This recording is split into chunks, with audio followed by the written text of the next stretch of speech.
The ink on the foreclosure documents was barely dry when the heavy mahogany doors of the Belmont estate swung open. Richard Kensington stood in the grand foyer, his bespoke Italian suit hanging off his suddenly gaunt frame, waiting to hand over the keys to the ruthless, anonymous investor who had systematically dismantled his empire over the past 8 months. He expected a faceless corporate shark. He expected a ruthless Wall Street billionaire. What he did not expect was the faint, familiar scent of vanilla and bergamot, or the sight of the woman he had callously discarded 3 years ago without a dime. Diana smiled, her designer heels clicking softly against the marble floor as she held out a manicured hand. "I believe you have my keys, Richard." For 15 years, Diana Kensington was a ghost in her own life. To the elite social circles of Greenwich, Connecticut, she was merely the quiet, accommodating fixture on the arm of Richard Kensington, the charismatic CEO of Kensington Global Properties. She was the woman who orchestrated the flawless charity galas, who ensured the white hydrangeas in the foyer of their 20-room mansion, the legendary Belmont estate, were always fresh, and who smiled politely while her husband absorbed all the light in every room they entered. No one looked closely enough to see the exhaustion behind her warm hazel eyes. No one knew that in the early days of their marriage, when Richard's real estate firm was just a floundering startup teetering on the edge of bankruptcy, it was Diana who had spent countless sleepless nights poring over zoning laws, restructuring his debt, and leveraging her brilliant, mathematically inclined mind to save him from ruin. She had given up a promising career in actuarial science to be his silent partner, his anchor. But in the ruthless world of extreme wealth, anchors are eventually seen as dead weight. The fracture did not happen overnight. It was a slow, creeping rot, marked by Richard's increasingly late nights, his sudden, inexplicable irritability, and the distinct, cloying scent of another woman's perfume on his collar. That perfume belonged to Vanessa Dubois, a 26-year-old interior designer who possessed a ravenous appetite for luxury and a complete absence of moral hesitation. The final blow was delivered not with a shout, but with a terrifyingly cold precision. It was a Tuesday evening in late November. The Belmont estate was decorated for the upcoming holidays, the grand halls smelling of pine and cinnamon. Diana was in the library, finalizing the guest list for their annual winter ball, when Richard walked in, flanked by 2 men in sharp suits. One was his lead counsel. The other was his mother, Margaret Kensington, a matriarch whose heart was as cold and unyielding as the diamonds permanently fastened to her throat. "We need to talk," Richard said, his voice completely devoid of the warmth he reserved for his clients and his mistress. He didn't sit down. He stood tall, a king addressing a peasant who had overstayed her welcome. Within 10 minutes, Diana's entire reality was dismantled. Richard announced he was filing for divorce. He was in love with Vanessa, and they were expecting a child. But the true cruelty lay in the logistics. At 22, blinded by love and naive optimism, Diana had signed a draconian prenuptial agreement engineered by Margaret. It stipulated that in the event of a divorce, Diana would walk away with a flat payout of $50,000, a sum that wouldn't cover a year's property taxes on the Belmont estate, and absolutely no claim to the business she had secretly helped build, nor the mansion she had turned into a home. "You have until Friday to vacate the premises," Margaret stated, her voice slicing through the heavy silence of the library. She adjusted her silk scarf, her eyes gleaming with a long-awaited triumph. "Richard has been more than generous.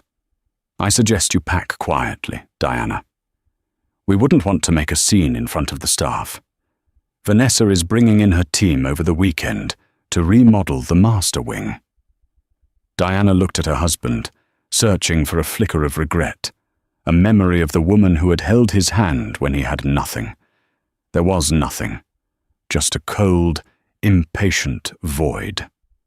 15 years, Richard, Diana whispered, her voice trembling not with fear, but with a sudden, overwhelming shock. I built this life with you. You arranged the flowers, Diana. Richard scoffed, turning toward the door. I built the empire. My lawyers will send the final paperwork to wherever you end up. Friday arrived with a bitter, freezing rain. Diana stood in the driveway with 2 suitcases, the sum total of a decade and a half of devotion. As her modest, prearranged town car pulled away, she looked back at the Belmont estate. Through the massive bay windows, she could see Vanessa Dubois standing in the living room, pointing excitedly at the walls, directing a team of workers. A single tear slipped down Diana's cheek, but she brutally wiped it away. As the iron gates of the estate clicked shut behind her, the crushing weight of her grief began to crystallize into something entirely different. It hardened. It cooled. The naive housewife died in the back of that town car, somewhere on the Interstate 95 South. What emerged in her place was a woman who realized that if she had built an empire for a fool once, she could build one for herself. Diana's new reality was a stark, almost violent contrast to the Belmont estate. She moved into a cramped, 4th-floor walk-up in Astoria, Queens. The radiator clanked aggressively throughout the night, and the view from her single window was a brick wall stained with decades of city soot. Her bank account held exactly $52,400. To the Kensingtons, it was pocket change.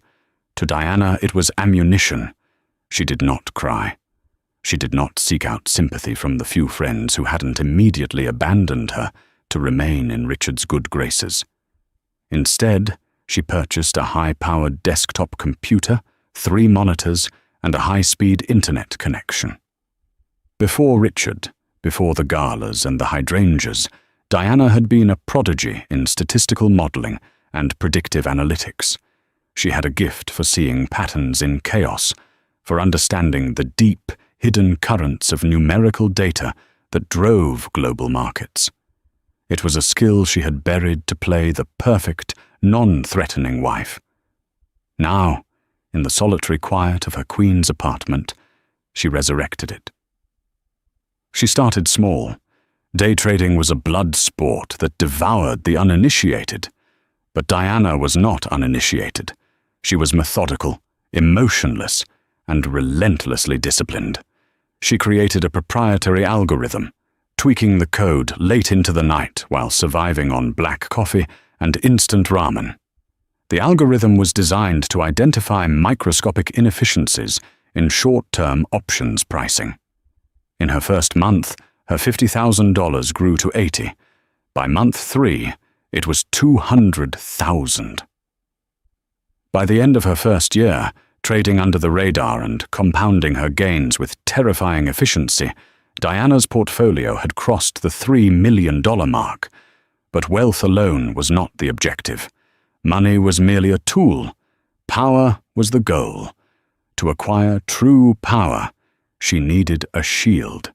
She needed anonymity. She sought out Elias Montgomery, a brilliant, notoriously ruthless corporate attorney operating out of a boutique firm in Manhattan. Elias was a man who specialized in constructing impenetrable corporate labyrinths for high-net-worth individuals who preferred the shadows.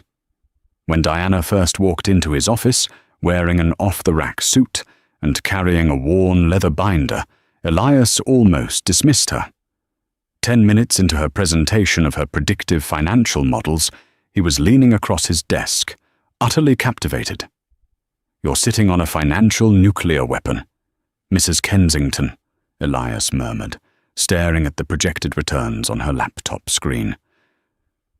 "It's just Ms. Foley now," Diana corrected softly, her hazel eyes completely flat. "And I don't want to just make money, Elias. I want to build an institution, one that cannot be traced back to me until I decide it's time." Together they birthed Obsidian Holdings, LLC, a shadowy private equity firm registered in Delaware, layered behind a complex web of shell companies and offshore trusts. With Elias acting as the public-facing managing director and legal shield, Diana became the ghost in the machine. She moved out of the Astoria walk-up and into a sleek, understated penthouse in Tribeca, but her lifestyle remained meticulously frugal. Every dollar earned was pumped back into Obsidian Holdings. She expanded her strategies, moving from day trading into distressed asset acquisition and aggressive short selling. She targeted over-leveraged companies, bleeding them dry or forcing lucrative restructuring deals. In the insular, male-dominated world of high finance, rumors began to swirl about the Obsidian Shark, a brilliant, ruthless entity that struck with terrifying precision. No one knew who ran it. No one suspected the quiet, discarded housewife of Greenwich. By her second year of independence, Obsidian Holdings managed over $150 million in liquid assets. Diana was a ghost no longer. She was a leviathan swimming in the deep. And it was precisely at this moment that she turned her gaze back to the shallow waters where her ex-husband was happily splashing. She tasked Elias with compiling a comprehensive, microscopic financial dossier on Kensington Global Properties. What she discovered made her smile for the first time in 2 years. Richard Kensington, drunk on his own ego and unrestrained by Diana's formerly cautious counsel, was steering his empire straight toward an iceberg. 3 years had passed since the iron gates of the Belmont estate had closed on Diana. For Richard and Vanessa Kensington, life appeared to be a flawless magazine spread. They were the golden couple of the Connecticut social scene. Vanessa, now firmly established as the lady of the manor, spent money with a breathtaking, almost aggressive velocity. There were trips to St. Bart's, a fleet of luxury imported vehicles, and a multi-million-dollar renovation of the Belmont estate that replaced Diana's classic elegance with a gaudy, ostentatious modernism. But behind the gilded doors, the foundation was cracking. Richard's hubris had led him to make a series of disastrous moves. Believing himself invincible, he had pivoted Kensington Global away from its core competency of commercial real estate and poured tens of millions into a highly speculative commercial tech venture called Aura Innovations. It was a spectacular failure. The technology was buggy, the market adoption was non-existent, and the cash burn rate was astronomical. To keep Aura afloat and to maintain the illusion of endless wealth that his new wife demanded, Richard began to leverage his most valuable assets.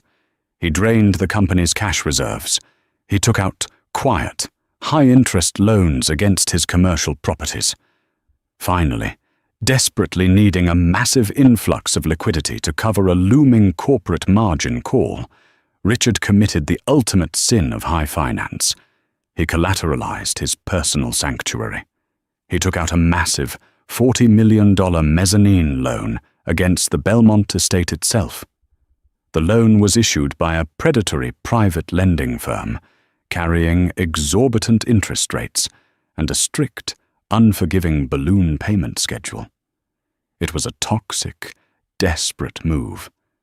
Sitting in her Tribeca office, staring at the glow of her monitors, Diana watched Richard's financial gymnastics with the detached fascination of a scientist observing a dying star.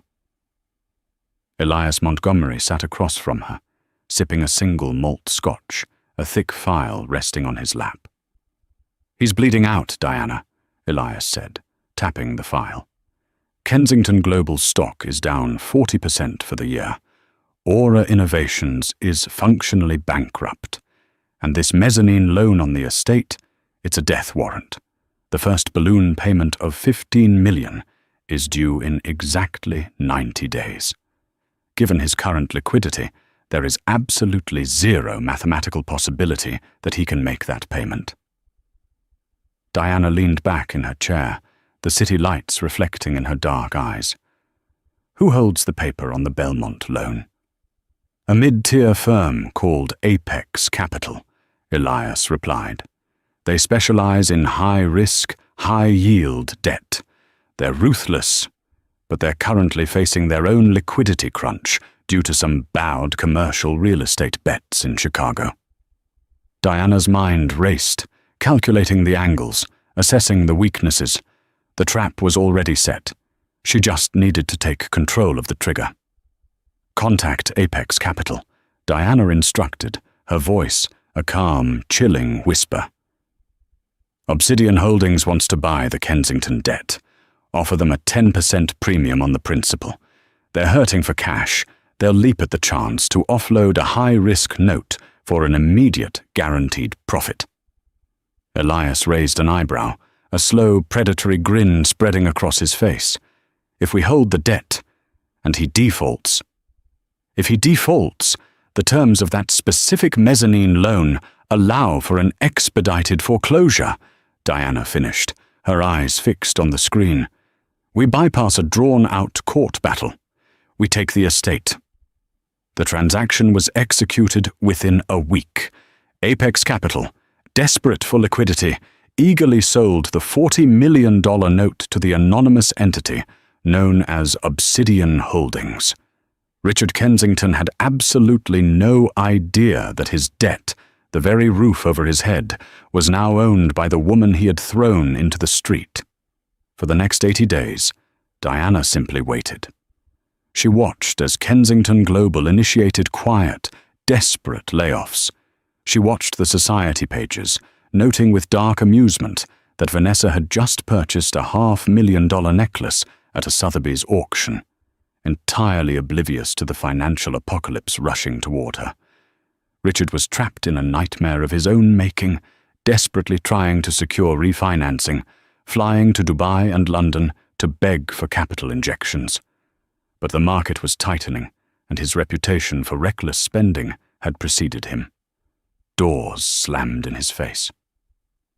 On the 90th day, a Monday morning, the deadline for the $15 million balloon payment arrived. By 5 p.m., the wire transfer had not cleared.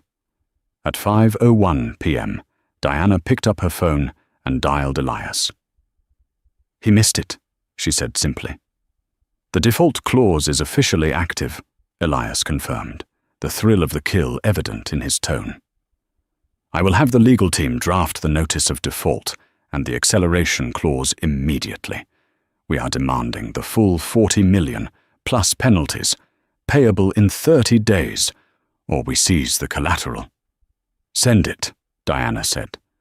And Elias, make sure it gets delivered directly to the Belmont estate, not his office. I want him to be sitting at his dinner table when he realizes he's lost everything. The next evening, Richard Kensington was pouring himself a generous glass of bourbon in the newly remodeled living room, trying to tune out Vanessa's complaints about the delay in their yacht delivery, when the doorbell rang. It was a private courier. Richard signed for the thick, sealed envelope, his hands shaking slightly. He ripped it open, his eyes scanning the dense legal jargon. Notice of default, acceleration of debt. Creditor, Obsidian Holdings, LLC. Richard dropped the glass of bourbon. It shattered against the imported hardwood floor, the amber liquid seeping into the expensive rug. The walls of the Belmont estate, the ultimate symbol of his power and ego, suddenly felt like a tomb closing in on him. He didn't know who Obsidian Holdings was, but he knew, with terrifying certainty, that his empire was gone. The 30-day countdown was a slow-motion execution. Richard Kensington, a man who had built his entire identity on the illusion of infallible control, unraveled with spectacular speed. The morning after the default notice arrived, Richard stormed into the polished glass and steel offices of Kensington Global Properties. He summoned his CFO, a perpetually nervous man named Bradley Winston, and ordered him to liquidate whatever assets were necessary to satisfy the $40 million demand from Obsidian Holdings. Bradley, his face the color of old parchment, slid a consolidated balance sheet across the mahogany desk. "There is nothing left to liquidate, Richard," he stammered, adjusting his glasses with trembling fingers. "Aura Innovations is bleeding $2 million a month. Our commercial properties are cross-collateralized to the breaking point. If we try to sell any of the Class A buildings now, in this market, we'll trigger covenant defaults with 3 other major banks. We are completely illiquid." Richard refused to accept the mathematics of his own ruin. He spent the next 2 weeks on a frantic, humiliating tour of Wall Street and private equity firms in Manhattan. He called in decades-old favors. He pitched wildly optimistic restructuring plans. But the financial world is a small, predatory ecosystem. The scent of blood was already in the water. The consensus was unanimous. Richard Kensington was a toxic asset. As the external pressure mounted, the internal rot of his personal life accelerated. Vanessa Dubois, who had married a titan of industry, found herself legally bound to a sinking ship. The breaking point arrived on day 18 of the countdown. Vanessa was attempting to finalize the purchase of a summer villa in the Hamptons when her platinum credit card was coldly declined. Furious, she confronted Richard in the Belmont Estate's newly renovated, sterile white kitchen. "My card was declined at the broker's office, Richard," Vanessa hissed, slamming her designer handbag onto the marble island. "A $300,000 deposit.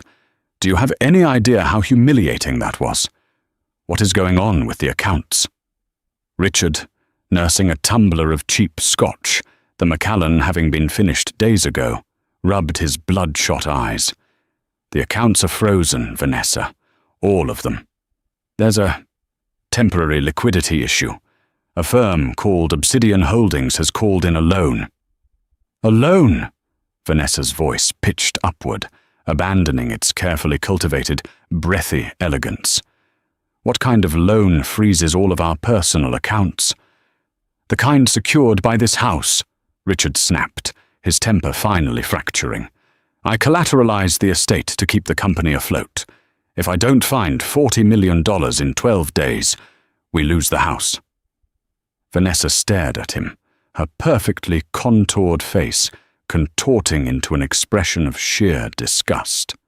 The illusion of love evaporated instantly, replaced by the cold, calculating panic of a parasite recognizing its host was dead. "You put my house up for collateral? The house I just spent $6 million renovating?" "It was never your house," Richard roared, the ghost of Diana's 15 years of silent stewardship, suddenly, painfully hovering in the room. "You just picked out the expensive curtains." The argument raged until dawn, echoing off the high ceilings. The next morning, Richard awoke on the living room sofa to find Vanessa's custom walk-in closets completely empty. She had taken her jewelry, her designer wardrobe, and the keys to the Mercedes G-Wagon. On the kitchen island lay a single, crisp business card for a notorious Manhattan divorce attorney. Vanessa was gone, taking with her the last shred of Richard's pride. Desperate, Richard turned his attention to his executioner. He hired a team of elite corporate investigators to unmask the entity bleeding him dry. They dug frantically, but Obsidian Holdings was a masterpiece of legal obfuscation. It was a Russian nesting doll of Delaware LLCs, offshore trusts in the Cayman Islands, and proxy directors.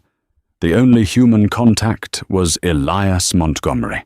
With 5 days left, Richard swallowed his immense pride and marched into Elias's boutique law firm. He practically begged the stoic attorney for an extension, offering to hand over shares of Kensington Global, promising exorbitant interest rates, anything to buy time. Elias sat behind his desk, perfectly still, his hands steepled. He let Richard ramble for 10 full minutes before leaning forward. "Mr. Kensington," Elias said, his voice entirely devoid of sympathy, My client is not a bank. My client is not interested in restructuring, nor in the heavily diluted shares of a failing commercial real estate firm. My client is interested in the collateral. You signed the mezzanine agreement. You waived your right to judicial foreclosure. The 30 days expire this Friday at 5 p.m. If the wire transfer is not received, we will take possession of the Belmont estate on Monday morning. Who is your client? Richard demanded, slamming his fist on the desk. Who is doing this to me? Elias allowed a faint, chilling smile to touch his lips. Someone who believes you have lived beyond your means for far too long. Good day, Mr. Kensington. The deadline came and went. At 5:01 p.m. on Friday, the legal machinery engaged with terrifying automated precision. Because of the aggressive, borderline predatory terms Richard had agreed to in his desperation, the deed to the Belmont estate transferred to Obsidian Holdings LLC in a swift, non-judicial foreclosure. The weekend was a blur of humiliation. The news leaked to the press. The Wall Street Journal ran a devastating front-page piece in their weekend edition. Kensington Empire crumbles, hubris, tech failures, and the loss of a landmark estate. Adding insult to a catastrophic injury, Margaret Kensington, Richard's imperious mother, called him not to offer comfort, but to berate him. "You absolute fool," she had spat into the receiver. "You threw away a perfectly manageable, obedient wife for a gold digger, and then you lost the family seat to pay for her shoes. Do not come to me for a bailout, Richard. My trusts are insulated from your incompetence." She hung up, leaving Richard entirely alone. By Monday morning, the Belmont estate felt like a mausoleum. The power was still on, but the warmth was entirely gone. Richard had spent the weekend frantically packing his personal belongings into cardboard boxes. He had managed to secure a short-term lease on a small, aggressively mediocre two-bedroom apartment in Stamford. The movers had already taken his boxes.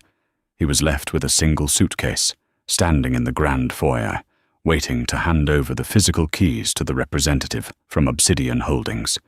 He stared at the intricate crown molding, the sweeping dual staircases, the massive crystal chandelier that he had once proudly boasted cost more than most people earned in a decade. He felt hollowed out, entirely defeated by a faceless, nameless phantom of the financial markets. At exactly 9 a.m., the sound of tires crunching on the gravel driveway broke the silence. Richard braced himself.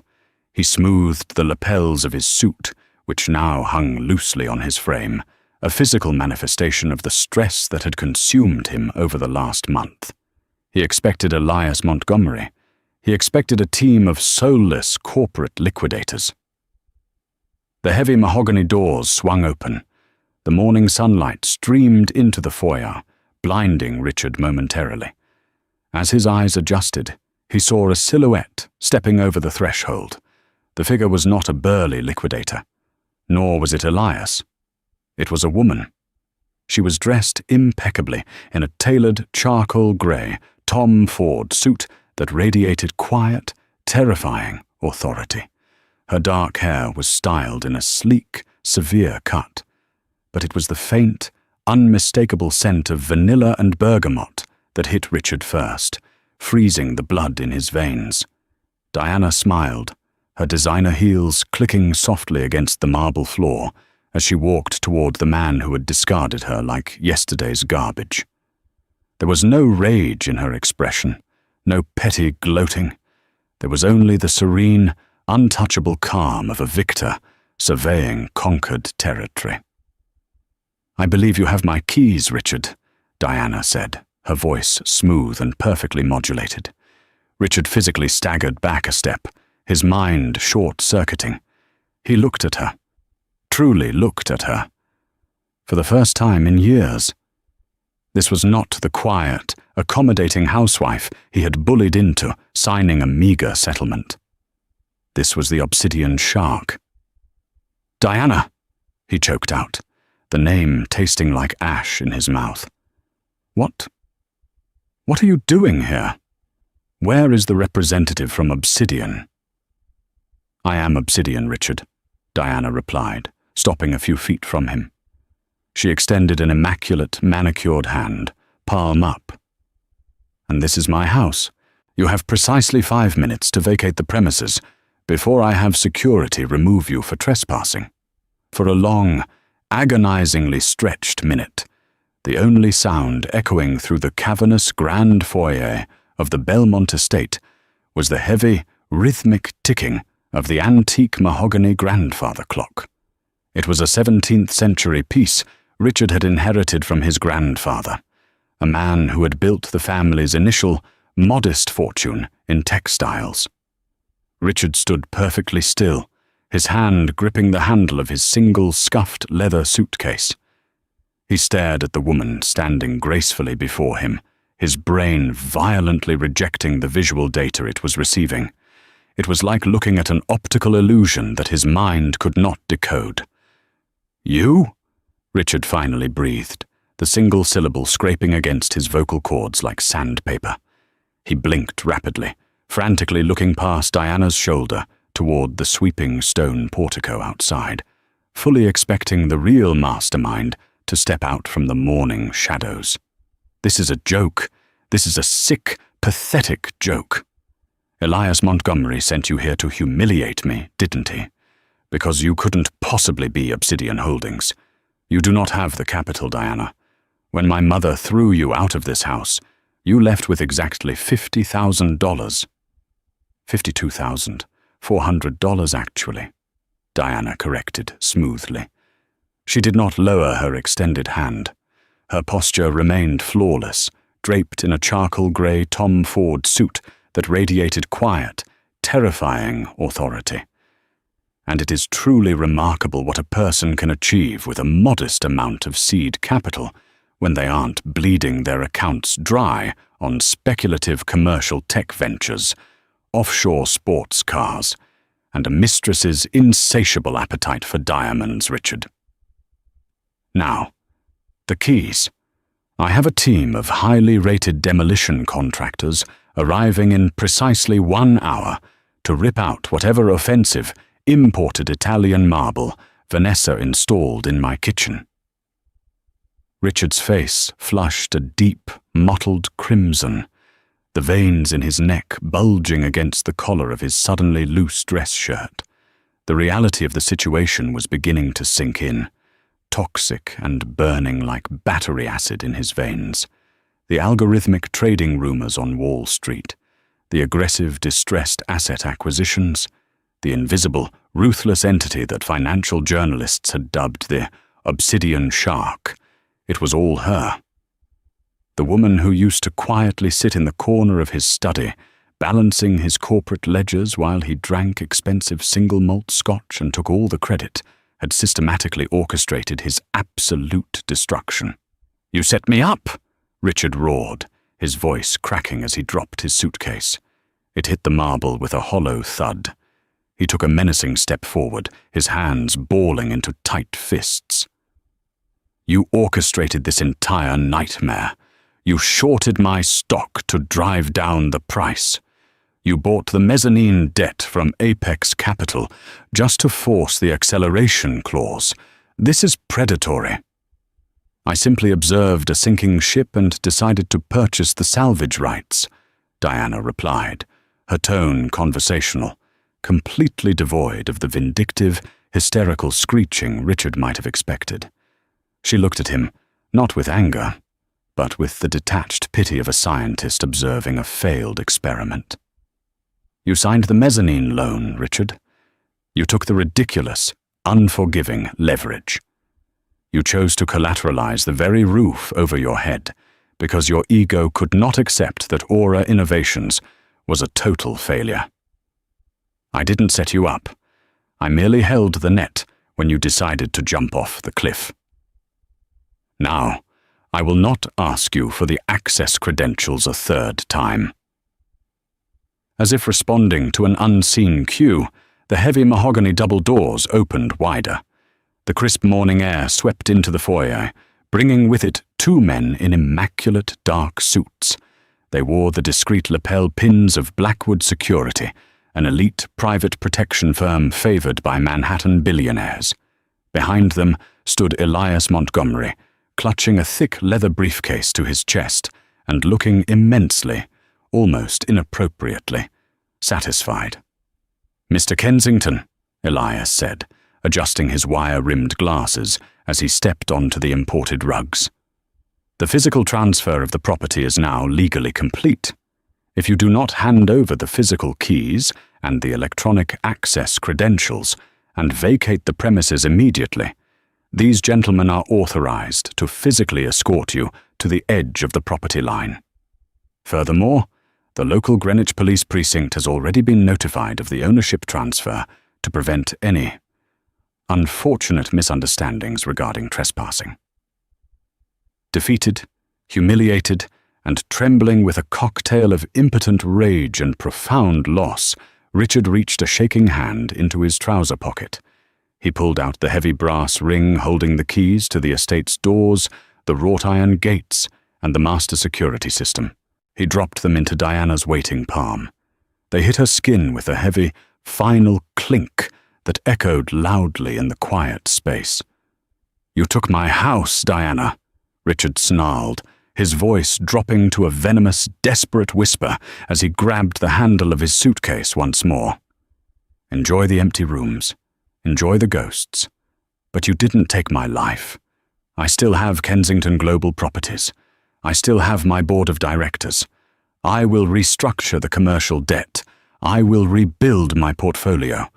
And I swear to God, I will spend the rest of my natural life making sure Obsidian Holdings is investigated by the Securities and Exchange Commission for market manipulation and predatory lending." Diana looked down at the heavy brass keys resting in her palm, her thumb gently tracing the familiar grooves. Then she slowly looked up, a terrifyingly serene smile gracing her lips. This was the moment she had waited over 1,000 days for. This was the masterstroke she had kept buried beneath layers of complex Delaware corporate law and offshore anonymity. "Elias?" Diana said softly, not breaking eye contact with her ex-husband. "Did you file the SEC Schedule 13D this morning as instructed?" "At exactly 6 a.m. Eastern Standard Time, Ms. Foley," Elias replied briskly. He popped the latches on his leather briefcase and extracted a thick, professionally bound document. He handed it directly to Richard, who took it mechanically, his bloodshot eyes darting frantically between the ruthless lawyer and his ex-wife. "What is this?" Richard demanded, staring at the dense legal text and the official federal government stamps on the cover page. "That, Richard, is a legally mandated public declaration of majority ownership under Section 13 DD of the Securities Exchange Act," Diana explained, her voice echoing slightly in the vast, empty foyer, ringing like a death knell. "While you were running around Manhattan for the last 30 days, begging for an extension on your residential mortgage, Kensington Global Properties was bleeding cash at an unprecedented rate. Your stock plummeted to a catastrophic $3 a share. You were desperate for immediate liquidity to satisfy your commercial creditors, so you convinced your board to issue a massive secondary offering of shares last week." Richard's stomach plummeted into a dark, bottomless abyss. "To a blind trust," he whispered, the memory of the panicked emergency board meeting flashing before his eyes. A mysterious, anonymous European trust had swooped in at the 11th hour, buying up tens of millions of newly issued shares, providing the company with what Richard thought was a miraculous temporary lifeline. "To the Vanguard Horizon Trust," Diana clarified, her eyes locked onto his, watching the realization dawn, which, as that document outlines, is a wholly owned subsidiary of Obsidian Holdings, LLC. "I bought your mezzanine debt, Richard, but I also bought your company's diluted equity. I bought it for absolute pennies on the dollar. As of this morning's market open, Obsidian Holdings owns exactly 51.4% of Kensington Global's voting shares. Richard's fingers went numb. He dropped the SEC document. It hit the marble floor with a heavy, muted thud, sliding slightly toward Elias's polished shoes. Pursuant to our new majority stake, the board of directors convened an emergency executive session at 8 a.m. this morning via conference call, Elias added, checking his platinum wristwatch with practiced nonchalance. As the controlling shareholder, Obsidian Holdings exercised its unilateral right to immediately terminate the chief executive officer for gross financial mismanagement and breach of fiduciary duty. You don't have a company to rebuild, Mr. Kensington. You do not have a board of directors. You were officially fired an hour and a half ago. The absolute totality of his ruin did not hit Richard Kensington all at once. It descended upon him in agonizing, microscopic fractions, like the slow splintering of a load-bearing beam before the roof caves in. His knees buckled slightly, the bespoke fabric of his Italian trousers pulling taut as he leaned his entire body weight against the heavy mahogany banister of the grand staircase. The Belmont estate, with its sweeping architecture and echoing silence, suddenly felt less like a monument to his success and more like a beautifully appointed tomb. He had nothing. The realization was a physical weight pressing against his sternum, making it impossible to draw a full breath. He had no wife. Vanessa had practically evaporated the moment the platinum card stopped swiping. He had no home. The polished marble beneath his loafers belonged to the woman he had unceremoniously evicted 3 years prior. And now, the final, fatal blow. He had no legacy. Elias Montgomery, his face an unreadable mask of corporate detachment, stepped forward and extended a secondary folder toward Richard. It was a slim, navy blue binder bearing the embossed logo of Kensington Global Properties. The formal termination documents, Mr. Kensington, Elias said, his voice entirely devoid of the deference Richard was accustomed to. Drafted and ratified by the board of directors at 8:15 a.m. You will find the signatures of Thomas Wentworth, David Carmichael, and the rest of the executive committee on page 4. They voted unanimously. You are required to surrender any company-issued electronics, though I understand from your CFO that those devices have already been seized by our forensic accounting team. Richard took the binder mechanically. His hands shook so violently that the thick parchment pages rattled against each other. He flipped to the 4th page. There they were. The signatures of the men he golfed with at Shinnecock Hills, the men whose children attended the same exclusive prep schools as his non-existent heirs. They had thrown him to the wolves without a second thought the moment Obsidian Holdings had revealed its hand and offered them a lifeline. Before Richard could formulate a single word of response, before he could even begin to process the humiliation of begging the woman standing before him for mercy, the heavy, unmistakable crunch of tires on gravel shattered the silence outside. Through the massive glass panels flanking the front doors, an imposing 2024 Rolls-Royce Phantom glided to a halt right behind Elias's town car. The driver, a broad-shouldered man in a chauffeur's uniform, practically sprinted around the hood to open the rear passenger door. Margaret Kensington stepped out into the crisp Connecticut air. Even at 72 years old, the Kensington matriarch possessed the intimidating, ramrod-straight posture of a woman who had never encountered a locked door she could not buy or break. She was draped in vintage Chanel tweed, an impossibly rare Himalayan crocodile Hermes Birkin resting in the crook of her arm, and a multi-carat diamond tennis necklace catching the morning sunlight. She had read the Wall Street Journal expose over her morning espresso, and she had come to personally witness the damage her son had inflicted upon their dynastic name. She marched up the sweeping stone steps, her face set in a furious aristocratic scowl. As she reached the threshold, one of the Blackwood security operatives moved to block her path, holding up a polite but firm hand. "I am sorry, ma'am," the operative stated, his voice a low, authoritative rumble. "This is private property. Only authorized personnel—" "Do you have any idea who I am?" Margaret snapped, her voice cutting through the air like a silver blade. "I am Margaret Kensington. I purchased the land this house sits on before you were even born. Step aside immediately, or I will have your employer terminate your pension." Diana, standing in the center of the foyer, with her hands clasped loosely in front of her charcoal-grey Tom Ford suit, gave a subtle nod to the guard.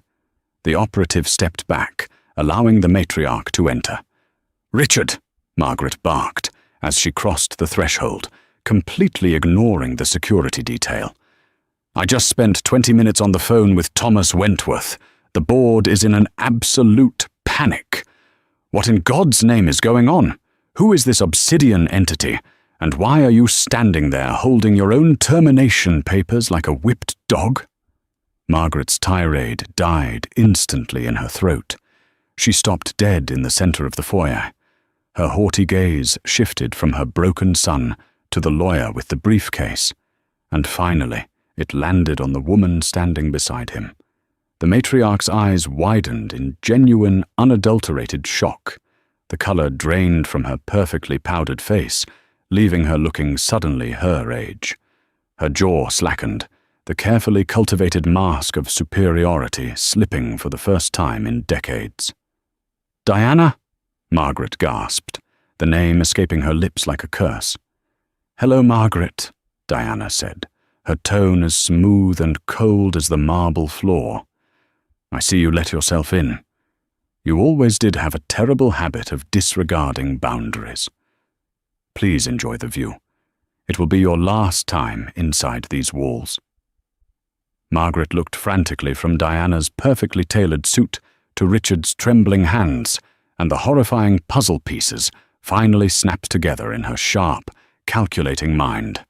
Her posture immediately stiffened as her primal survival instincts kicked in. She reverted to the only weapon she truly understood: sheer, unadulterated class warfare. "This is absurd," Margaret sneered, recovering her icy facade with remarkable speed. She gripped her Birkin bag tighter, using it as a shield. "You think you can just swoop in here with a few lucky stock trades and play corporate raider, Diana? You are a temporary nuisance, a mathematical fluke. I will have the partners at Prescott, Hughes, and Davenport tie this fraudulent foreclosure up in the Delaware Court of Chancery for a decade. The Kensington family has deeper pockets and far more ruthless attorneys than you could ever dream of affording." Diana did not flinch. She did not raise her voice. She merely offered a terrifyingly serene smile. Margaret, sensing the lack of intimidation, pivoted her attack. She turned her steely gaze upon Elias Montgomery. "And you," she hissed, eyeing his conservative suit, "whatever this scorned housewife is paying your boutique firm, the Kensington estate will triple it. Hand over the transfer deeds, invalidate the default, and walk away. Name your price, Mr. Montgomery." Elias adjusted his glasses, completely unbothered by the wealthiest woman in Greenwich screaming at him. He let out a dry, humorless chuckle. "Mrs. Kensington, with all due respect, your family's entire liquid net worth could not cover Obsidian Holdings' quarterly tax liability. Furthermore, I do not take bribes from individuals actively under federal investigation." Margaret froze. The ambient temperature in the grand foyer seemed to plummet by 10 degrees. "Under federal investigation," she repeated, the hostility draining from her voice, replaced by a sudden, sharp tremor of panic. "What are you talking about?" Diana took a slow, deliberate step toward her former mother-in-law, the rhythmic click of her heels echoing off the high ceilings. "Do you really want to talk about your deep pockets, Margaret?" Diana asked, her voice dropping an octave, radiating an intense, suffocating danger. "Let's talk about the Kensington Family Trust. Let's talk about the accounts managed by Bancroft and Hayes in Geneva." Margaret's breath hitched. She physically swayed backward, her eyes darting toward the front door as if calculating her escape route. I have no idea what you are referencing," she stammered, though the sheer terror in her eyes betrayed the lie. "Please, Margaret, don't insult my intelligence," Diana continued, closing the distance until she was mere feet from the matriarch. "When I was married to your son, I was the one who balanced the ledgers late at night, while Richard was either drinking himself to sleep or entertaining Vanessa in Manhattan hotels.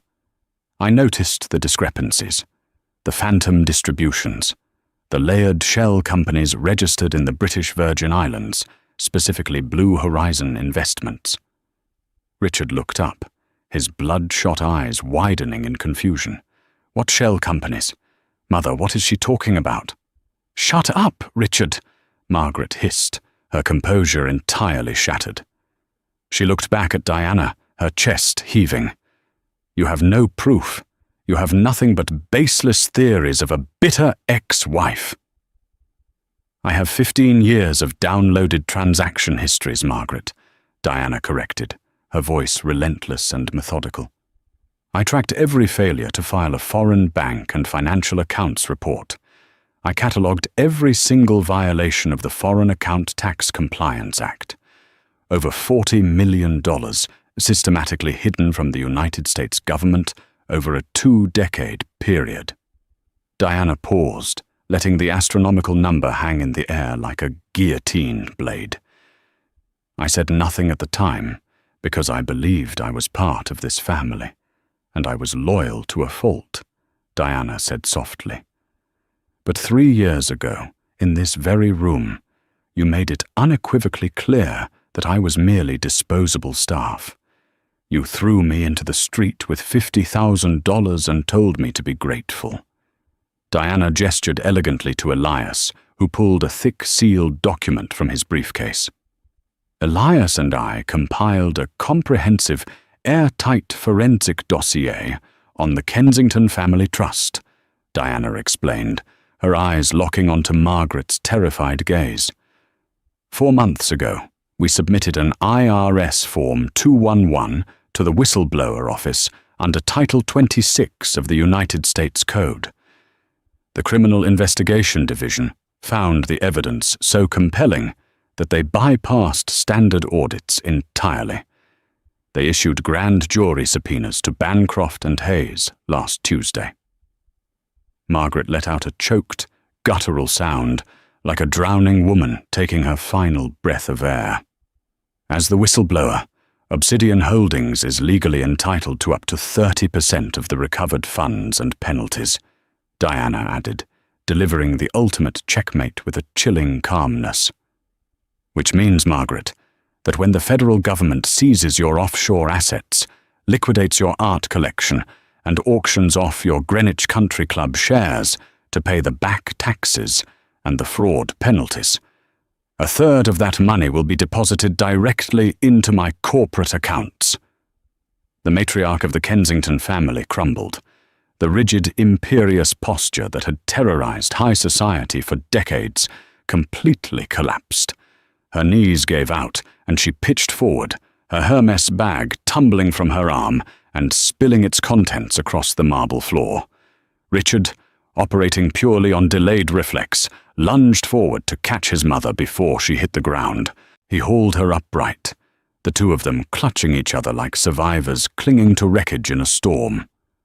Margaret was openly weeping now, her manicured hands trembling violently as she buried her face in her son's shoulder, sobbing uncontrollably at the absolute certainty of her impending federal indictment.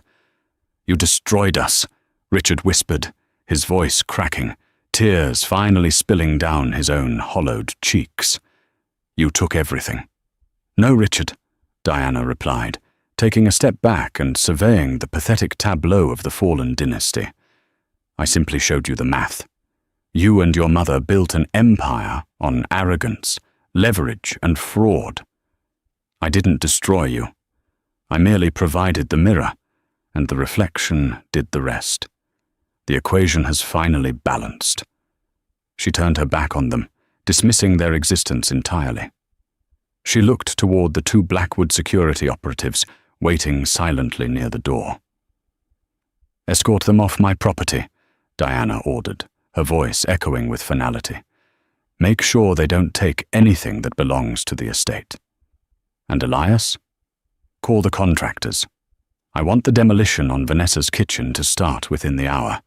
It smells like cheap cologne and catastrophic decisions in here." The security guards moved in with swift, silent efficiency. Richard did not fight them. He supported his weeping mother, dragging his single suitcase behind him with his free hand. They were marched out of the grand foyer, down the stone steps, and past the idling Rolls-Royce. The driver, sensing the catastrophic shift in power, quickly averted his eyes as he helped the sobbing matriarch into the back seat. Richard climbed in beside her, shutting the heavy door. Diana stood motionless in the foyer, watching through the glass panels as the Phantom slowly navigated the long, winding driveway, eventually disappearing behind the towering iron gates. The gates clicked shut with a heavy metallic thud, sealing the Belmont estate off from the Kensingtons forever. The silence that settled over the mansion was no longer oppressive. It was expansive. It was the silence of a blank canvas. Diana walked slowly from the foyer into the grand living room. She ran her hand along the edge of a garish, ultra-modern console table Vanessa had installed, already calculating the logistical timeline to strip the room down to its historical studs. She had absolutely no intention of living in this house. The Belmont estate was far too tainted with the ghosts of her past to ever serve as a sanctuary. Instead, she envisioned something far more fitting. She looked up at the sweeping mezzanine, imagining the heavy mahogany walls replaced with soundproof glass, the antique chandeliers swapped for sleek, modern lighting. This massive, sprawling monument to Richard Kensington's ego was going to be completely gutted. It would be reborn as the fortified, physical headquarters of Obsidian Holdings, LLC. Where Richard had hosted drunken charity galas to feed his vanity, teams of analysts and ruthless corporate strategists would sit at massive boardroom tables, analyzing global markets, hunting over-leveraged prey, and dismantling corrupt empires piece by piece. The ghost of the quiet, obedient, invisible housewife was permanently, irrevocably dead.